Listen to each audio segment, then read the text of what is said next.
Well, good morning. So today we're going to make a sourdough French country loaf, and that's a traditional basic sourdough bread, and you can later modify that with grains and other fun stuff inside it, but for today we're just going to do the basic bread.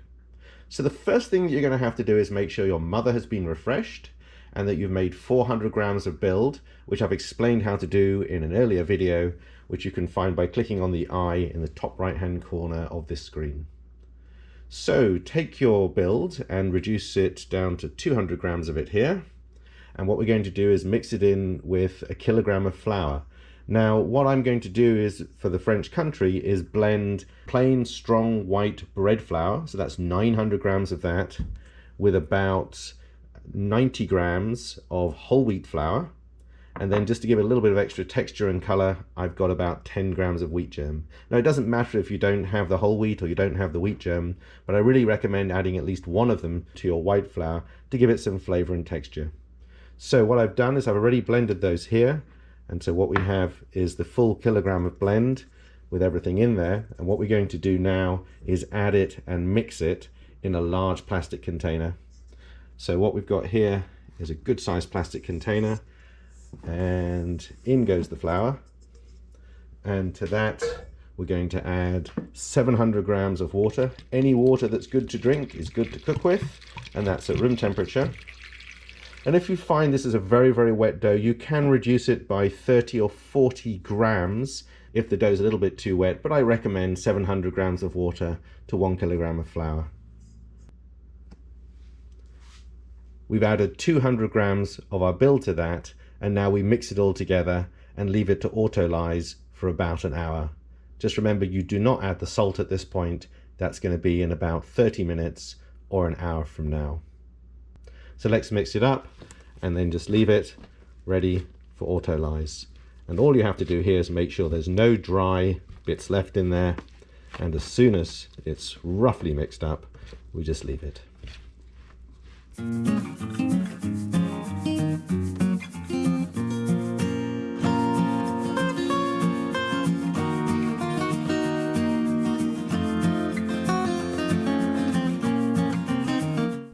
Welcome back. So nearly 60 minutes has passed by and the autolyse phase is now up. This has been at room temperature, and that's about 65 to 75 Fahrenheit, 18 to 24 centigrade. And the autolyse is complete. This means the flour is fully hydrated by the water and the process of gluten formation has just started. Now, if you can only do about 30 minutes, that's fine, but up to 60 minutes is good. Anything after 60 minutes, it'll start rising, so don't leave it too long. So what we find now is this dough is going to be too wet to knead in a traditional way. So for a high hydration sourdough, we're actually going to fold it every 30 minutes for 3 hours, and that's a total of 6 folds. So before we start that, we need to add the salt to it. So let's just grab the salt here. And this is a tablespoon of salt. It's going to go onto the top. And just to help that dissolve in, we'll add a tablespoon of water to it. So that's about 20 grams of salt and 15 to 20 grams of extra water in there. You then take your hands, and what you really want to do here is just wet your hands ever so slightly. And now pick this up and just get the salt in first, just by using your hands. Don't be scared of using your hands. Now, if the hands are wet, it doesn't actually stick to your hands, which is great. So then pick up the dough and stretch it a bit and fold it into the middle. Do the same again about 4 or 5 times. So you're bringing it all the way over. Make sure there's no dry stuff left, because there's a little bit of dry stuff on the underneath here. So it's going to fold that in. A little bit of dry flour left. So pick it up again. 1, 2, 3, 4. I like to roll it over and just check the other side.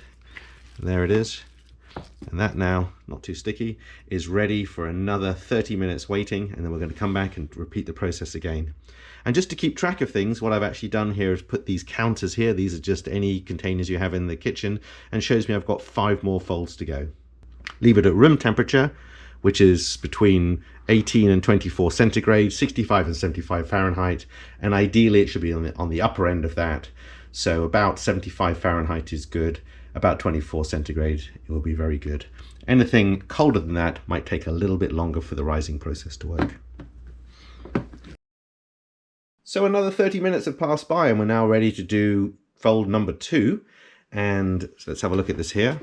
So what we do, again, wet your hands ever so slightly so it doesn't stick, just a couple of drops of water. Pick it up, fold it over. You can see it's nice and slack now. Over she goes. One more there. Bring it over the top, and like I said, I like to turn it over to see what the other side looks like, give it a bit of an extra stretch. And there it is. That's fold number 2.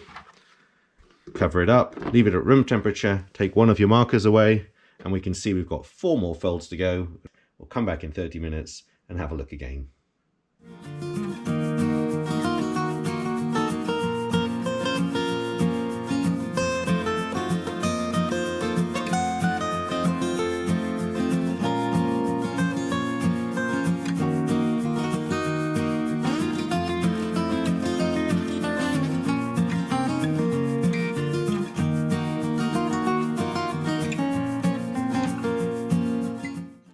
So we've finished our 6 folds now over the last 3 hours, and now we're ready to divide and shape the dough.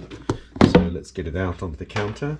We're going to scale it into 2 even-sized pieces, which are going to be about 900 grams each, and then pre-shape them up, let them rest, and then shape them. So 900 grams or so. Let's have a look here. That's pretty close. That's just a little bit under. That looks pretty good there. And then we'll take this one, see how that one matches. So we've got 2 even-sized pieces. Now we need to first pre-shape them. So take a little bit of flour on the top of each one, get one out of the way. What we're going to do is stretch this one out, turn it over, stretch it out to be a sort of triangle or a T-shaped, like that. Just a little dusting of flour, fold it over, into the middle, bring the top over like this, and then what we need to do is just to stitch it over into the middle, just like this. Bring the top over like that, and now there we go. Take your bench knife and just get it so you stretch the top of it, push it around the surface, and then what you can do as well, if you want a little bit of flour, so you can bring it up this way, bring it this way, and you can see here that it's got a nice skin. That's a good pre-shape there. That's one. Put it out of the way, grab the other one, a little bit of flour across the surface, off we go. A little T-shaped here, stretch it out into a T, roll it over, into the middle, a little bit of flour on your finger so that it doesn't get too sticky. Bring it onto the top there, stitch it over.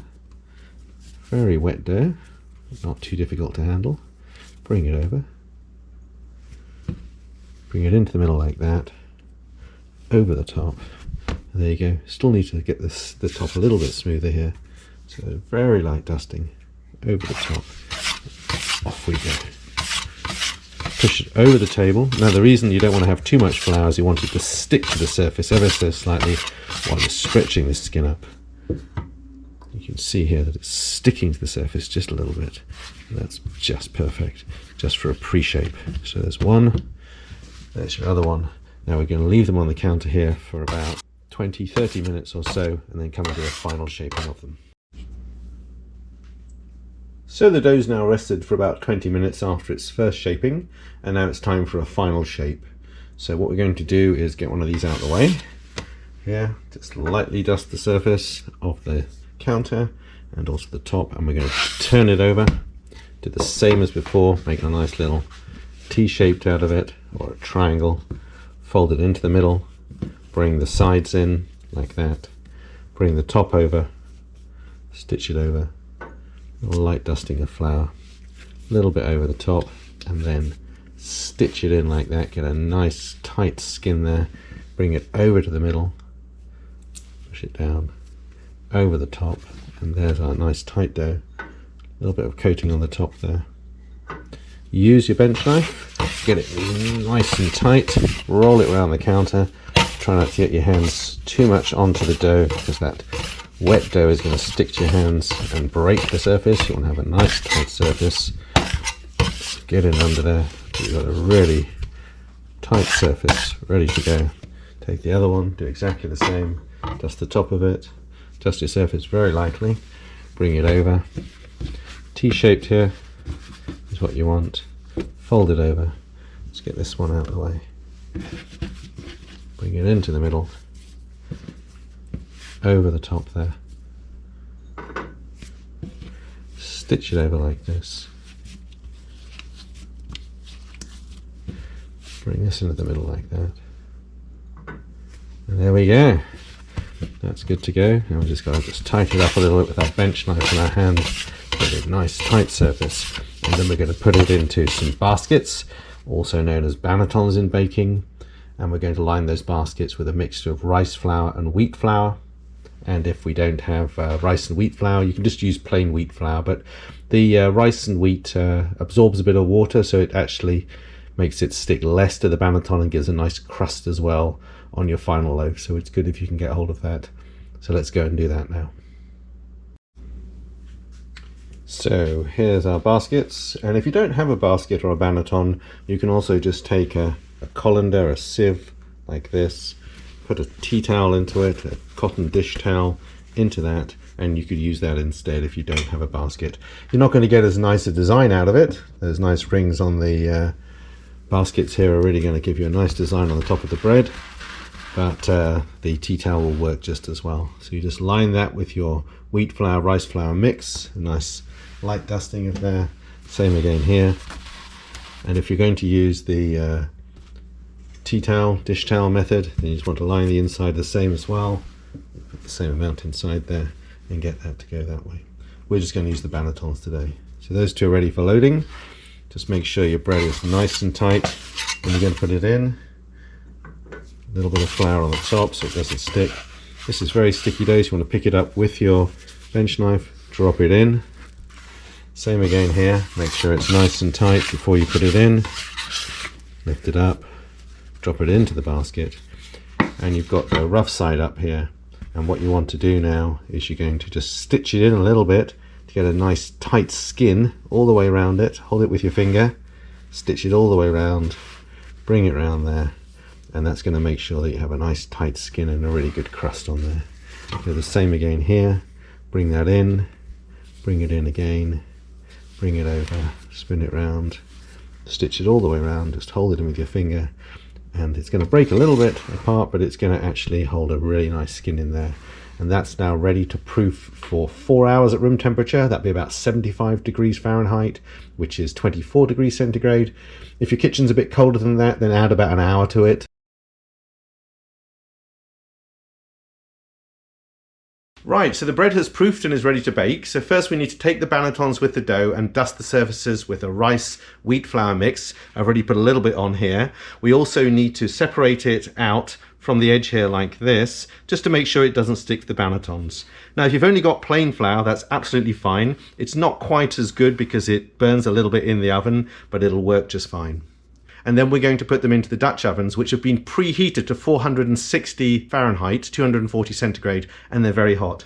What we're going to do is dust the Dutch oven lids too like this, so the dough doesn't stick to them. Take our gloves here, which we need. It's very hot. And tip them over into the lids. There's one. Center it up. Now you take a lamb, which is a razor blade, on a stick here like this. I've wet it a little bit, which helps it slide. Just put the very tip of it into the dough and score in a very positive single direction so you don't drag the dough. And we're going to score the tops of the bread now like this.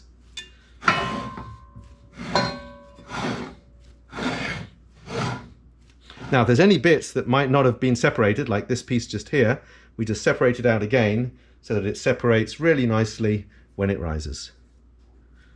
That's ready to go. So we put the lid onto it here. And we do the same for the other one. So take the dough, flip it over into the dusted lid. There it is. Shake it open so it's in the middle. Take your lamb, your razor blade, wet it ever so slightly. Just the tip, very positive scoring. There we go. Same again. 45 degrees. Make sure there's no bits you haven't cut out, no bits missed, and put the lid on, very hot, ready to go. And now we're going to put them in the oven at 460 Fahrenheit, that's 240 centigrade, for 20 to 25 minutes. We need them to steam inside the Dutch ovens because they can rise and get a really nice shape without a crust forming. And then we're going to take them out the Dutch oven for the second part of the bake.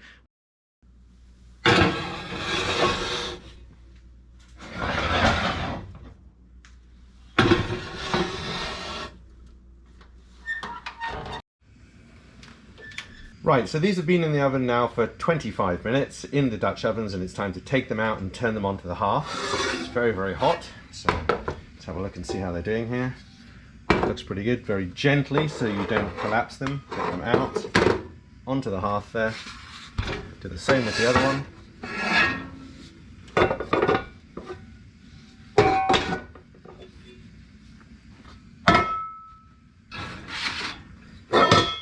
Cook them for another 20 or 25 minutes.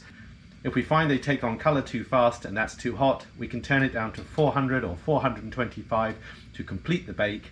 So let's come back in about 20 minutes and see how they're doing.